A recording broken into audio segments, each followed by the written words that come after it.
3 more days. Fitting song this week because last week we did Crosby, Stills and Nash. And Ray Lamontagne says that he got inspired to play music after hearing Stephen Stills' album. Oh, wow. I thought 3 more days was clever because we're on a holy weekend. Easter weekend? Yeah, because it's the Good Friday to Resurrection Day. It's three days till the job gets done kind of thing. Right. I thought it was clever, yeah.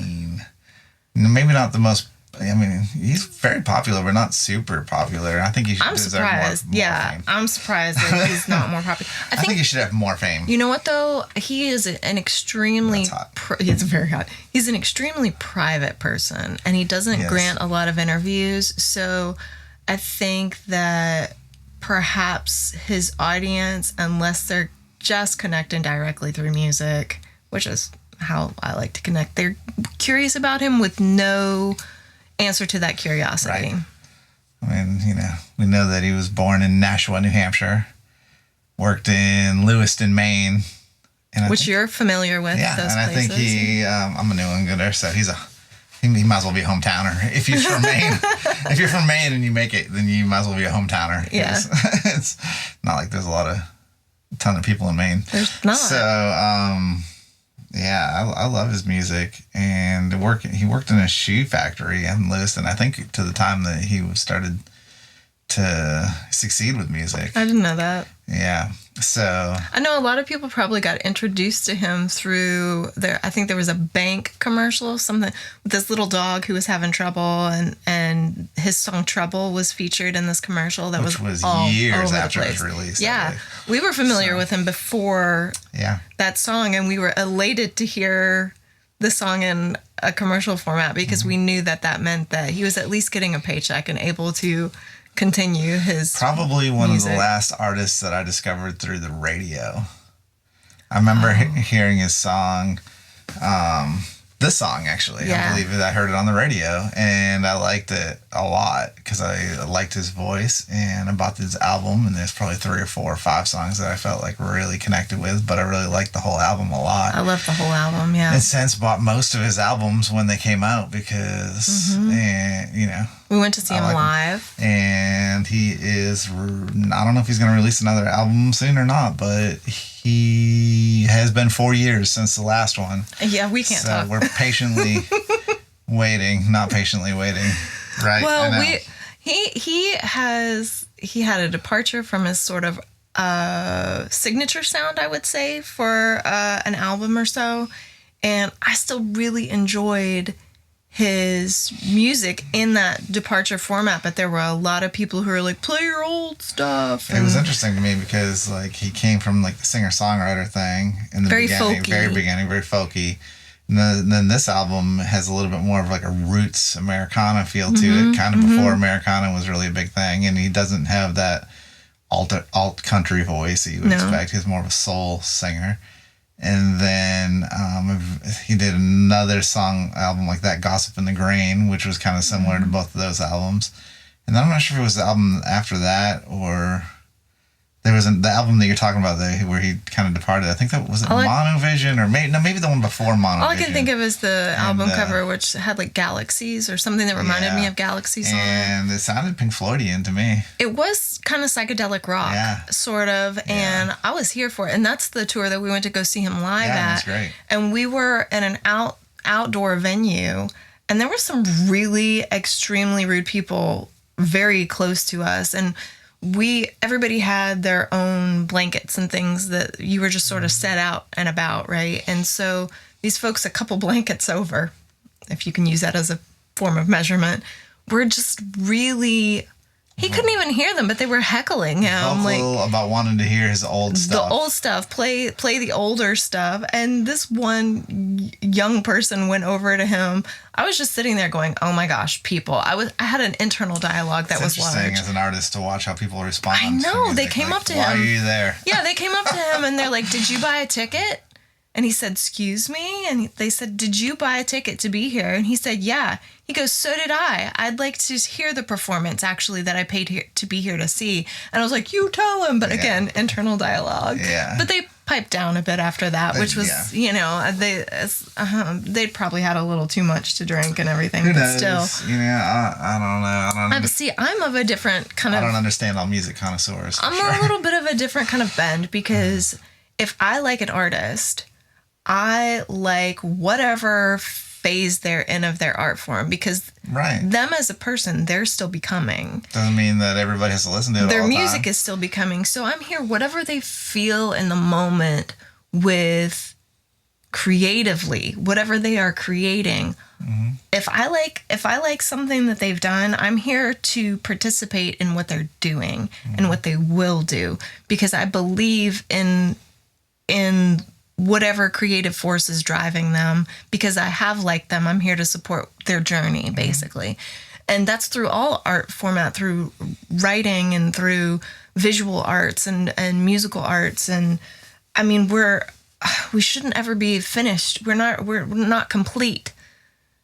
So I think we should continue to become. Yeah. And I think, a little bit about listening to music. I think you're there to experience what you're there to experience in the moment, and to like ramble on about things that you want to hear. It sounds very selfish. Like I'm there to experience in the moment the music that the artist has on offer, and right? It's like I mean, sometimes you have your hopes that you want to hear your favorite song. Sure. But at the same time, I'm definitely open to not hearing my favorite song. Yeah. We went to go see Joan Osborne in a fairly intimate setting at the City Winery here in Nashville. And she was playing, it was featured as Joan Osborne sings Bob Dylan, which I am here for it, because that woman can sing me the phone book and I'm happy. Sure. But her singing Bob Dylan, he's such a great songwriter, I was just mesmerized the entire time. Well, then the end song that she did, I think it was the encore. Was it an encore? So, yeah. She came back for an encore, and again, it was really intimate. It was like her and one other person that was there doing the music with her, and she played Saint Teresa off of her Relish album, which I just adore, and it really brought me to tears. So I wasn't expecting.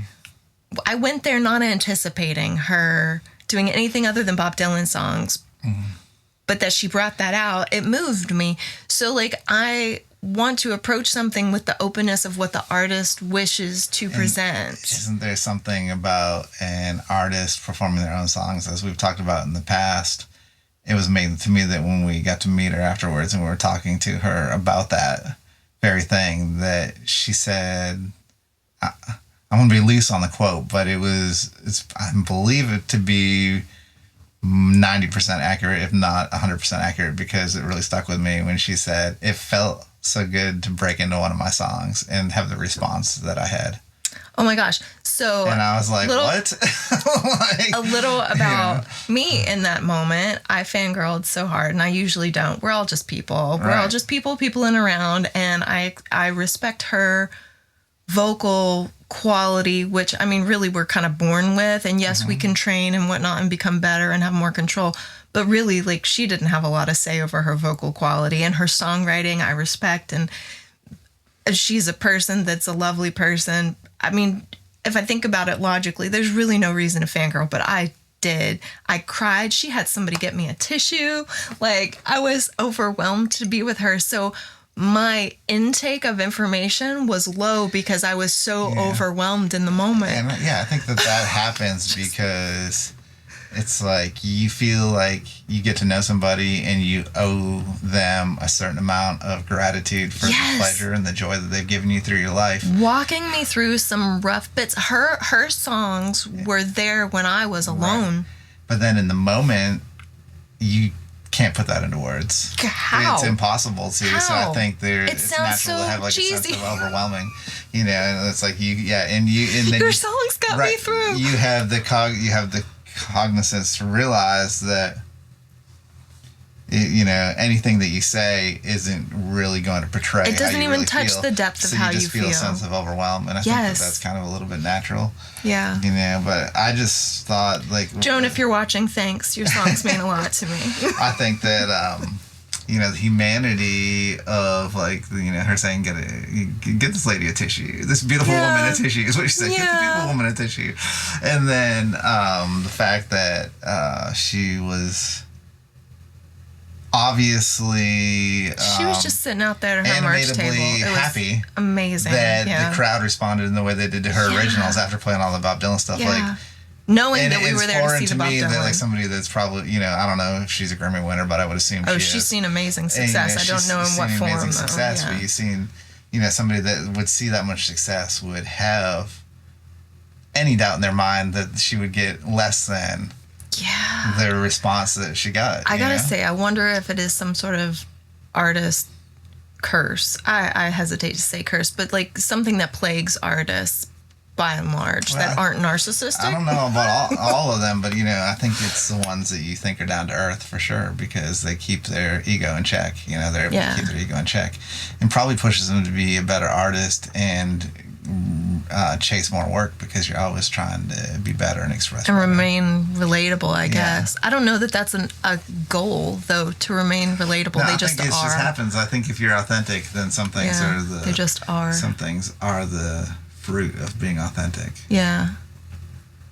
Well, that was an amazing experience, and I'm really glad that we went to go see Ray Lamontagne too, because I'm a big fan of his. Yes, his I'd go see work. him again. Absolutely, either of them. I'd go Absolutely. see. There's no concerts really that I haven't seen many concerts where I was disappointed.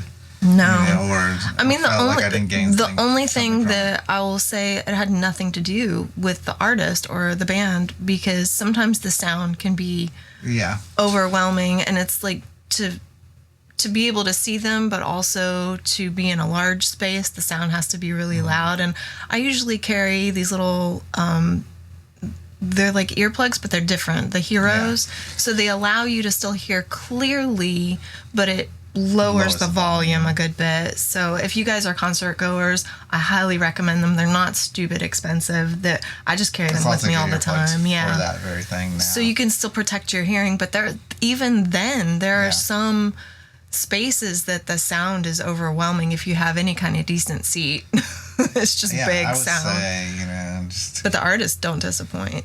Yeah. I would definitely say that the artists, that are out there, like, everybody should go see an artist, and they should give them the chance to do something different, and they should be prepared to be amazed at what they can experience if they open their hearts and minds to it.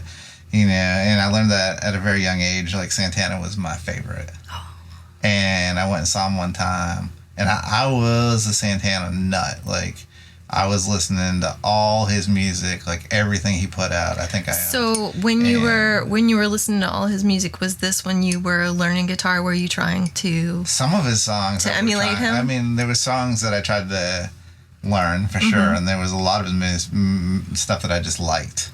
I just loved him, and I'd seen him 3 or 4 times already. When did you first hear him? Do you remember? Was it radio? I got turned on to him from my guitar teacher, actually, so that's why it was kind of like he had me learn one of his songs, and it wasn't Black Magic Woman. Do you remember what song it was?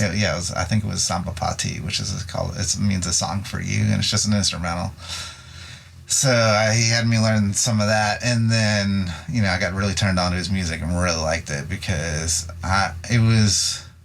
Besides classical music, it was really the only modern music that I heard with the lyrics, but it had a vocal quality to his guitar, right? That really drew me in.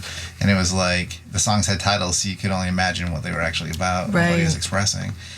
But I think it was like the 3rd or 4th time that I saw him. It was at Old Orchard Beach, Maine. It was a ballpark, and good luck. They had folding chairs, and within like maybe 30 minutes, not even, I would say within 10 minutes, it was just a pile of folding chairs on the side of the lawn. Everybody was standing and dancing. And I always remember that concert in particular because of 2 things with him that I'd never seen before. Well, there was a lot of things. It was very interesting because I'd never seen anybody fold up all the chairs and move them out of the way like they didn't exist. And then he smoked on a cigar all night, but he wasn't really smoking it, and I don't think he was a smoker, but somebody kind of... they pontificated that, he's smoking to keep the insects away, because it was very mosquito-y. And he was just puffing on the cigar to keep the insects out of his face. I light incense on an outdoor stage sometimes. But he didn't really it didn't look like he was trying to smoke it. It was more like it would almost made sense because it was almost like he'd be like keep him away from his face. Like puffs of smoke. Yeah. And I was like, oh, that's very interesting. The other thing that was very interesting was it was the first time I saw him that was no black magic woman. And you got to imagine this was pre-Supernatural days. Yes. So he didn't have the string of hits that he had in the early 2000s. Yeah. So his biggest hits were like Evil Ways, Black Magic Woman. Which those were both covers too, right? They were both covers. Yeah. Yes. Evil Ways, was a lot less of a popular artist cover, but they both were covers. And he played one song I knew all night, and I knew him I thought I knew him inside and out. Yeah. And at the same time, it was the best concert I'd ever seen. It was just, It blew me away. It was so mesmerizing. Well, you were open to the new music. It was weird because I'd seen him like I said, 2 or 3 times before. I was open to the new music. And at first, I was like, in my mind, there was that point where I was wanting to hear certain songs. Like, I can't wait to hear this song. And then there was definitely a point in the concert where I was like, I don't care what he plays. Yeah. And it was just mesmerizing to me. He had showed such command of his instrument, and the fact that almost like, well, you've seen Santana before, so it's a spiritual experience. It's like there is things that go on in that music that you could never see or never hear, but your soul can understand. Yes. Which is... It's a different sort of communication. It transcends. Yeah. It's like, and there's artists out there, and I think that's why I draw to the genre that I like of improvisation, because it tends to come out in the improvising. I think that you have to tap into something further. It's not rote memorization. It's not just a person's mastery and their instrument. Yes. There is a beyond, and that's what I search for every time we get on stage. Yeah. And sometimes you might catch it for a minute, sometimes you might catch it for 30 minutes, sometimes you might not catch it at all. Well, he even said on the last time that we saw him, and fun fact for everybody, the very first concert I ever went to, Dave took me to, and it was Santana. And the latest Santana that we've gone to go see was here in Nashville. Mm-hmm. And he gave this, I hesitate to say speech, but it was kind of just a little monologue and the why he does music. Yeah, and it was really touching. And he, to summarize, because it was a fairly long thing, but he said that before the band ever takes the stage, they laser focus in on their purpose for being there. And their purpose is all the same. And the purpose is to bring healing and joy and light through music. Yeah. And not just to themselves, to their audience. Mm-hmm. So, but they are also participating in that joy and light and healing. And even just talking about it, it moves me again, because I felt, I have a similar desire to share these things through music, but I never put it into words. Yeah. And to have it stated just so clearly after they've played the music, you kind of, because hindsight is 2020, you kind of look back and go, well, now I feel I felt that joy and light the whole time. And it's been said, we started the Sunday shout out for similar reasons. Like we said in the very beginning, the whole point was if we could put one smile on one person's face, even if we never saw that person, then it was worth it. Yeah. And that's what we hope to do every week, right? So that's why we've done it and keep it going, because we believe that everybody needs a smile. Everybody needs a moment. Well, that's part of the reason that we do it the way we do too. The shout out. We want to, you folks out there that have been interacting with us, we want to, and I know it's just a handle for an anonymity's sake, or if you've put your name out there, we'll say it, but we want you to know that your interactions are important to us, and that we see you and that we appreciate you, and that, even if the song that we shout out to you isn't your favorite song or your jam or even one that you've heard, that we're hoping to bless you through music and hoping to enrich your life and maybe turn you on to some new stuff that we think will enrich your day to day. Yeah, because we said, that was the other purpose of the shout out, was one to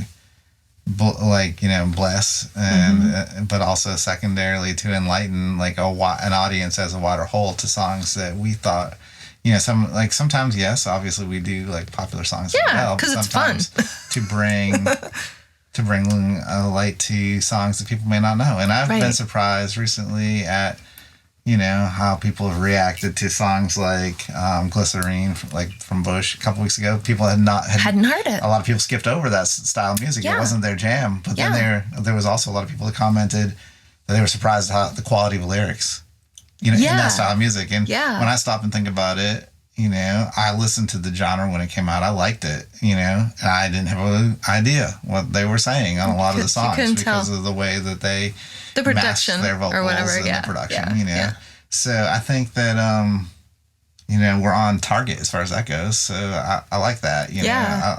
I like that. I think we're going to try to keep it authentic. We're going to try to keep it real, and we're going to keep it SLB. And we just hope people keep coming back for more. Yeah. And to our Sugar Lime Blue book club, if I haven't mentioned it already, the Santana biography is chef's kiss. It is fantastic. Since we've been talking a bunch about Santana, we have lent out our copy, and I haven't seen it in a couple years. Maybe it will return to this. Well, the thing is, though, this is one book that I would be interested in repurchasing because I do want to give it out to somebody else to people because it's such a good book. Yeah. So maybe we have a Amazon order we need to make. Yeah, maybe.